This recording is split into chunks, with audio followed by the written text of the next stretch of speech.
Cases आल्यामुळे त्या cases back बर्नरवर टाकतात. आणि म्हणून मध्यंतरीच्या काळात एक मी बैठक घेतली आणि त्यात सांगितलं की असं चालणार नाही. आता मिसिंग सेल हा प्रत्येक आपल्याला पोलीस स्टेशनमध्ये तयार केला पाहिजे. आणि या मिसिंग सेलचं एक काम असणार आहे की त्यांनी या केसेस ट्रॅक करत राहायच्या. आणि आपल्याकडे महिलांच्या संदर्भात महिला सुरक्षेकरता एडीजी पोस्ट आहे, एडीजी महिला, एक आपली IPS अधिकारी या पोस्टवर असते.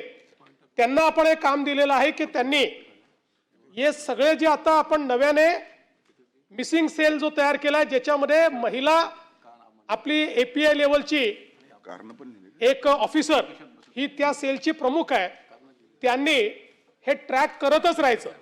आणि त्यातनं आपण पहिल्यांदा म्हणजे मला सांगताना आनंद वाटतो की फोकस पद्धतीने काम केलं तर त्याचा फरक पडतोच. ऑपरेशन शोध ही मोहीम हातामध्ये घेतली आणि ऑपरेशन शोधच्या अंतर्गत 17/4/25 ते 15/5/25 या कालावधीमध्ये म्हणजे एका महिन्याच्या कालावधीमध्ये 4,960 हरवलेल्या महिला आणि 1,364 बालकांचा शोध आपण त्या ठिकाणी लावला.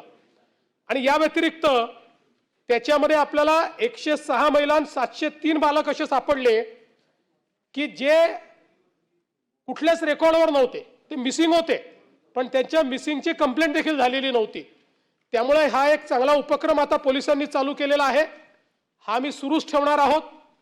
आपण जे मिसिंग पोर्टलचं केंद्र सरकारचा उल्लेख केला तर आता सगळ्या राज्यांना त्या पोर्टलशी कनेक्ट केलेला आहे.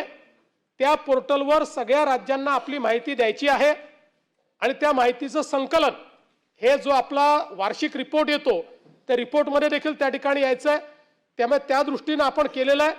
पण आता ऑपरेशन मुस्कानच्या निमित्ताने या ठिकाणी त्याचाच एक सब ग्रुप म्हणून सब पार्ट म्हणून महिलांची फोकस्ड माहिती ही आपल्याला देता येईल का या संदर्भात निश्चितपणे कारवाई केली जाईल. विरोधी पक्षनेते सभापती महोदय, निश्चित गृह विभागाचे जे जे उपक्रम आहेत, बेटी बचाव पण आहे, त्याच्यात मिशन मुस्कान पण आहे, ऑपरेशन शोध पण आहे.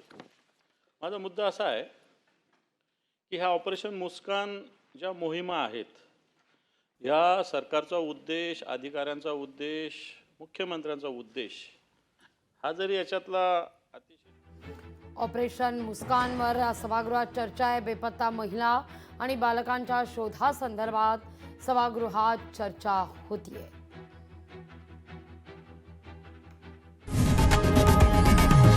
लोकशाही मराठी ऐका, पहा, जागरूक रहा.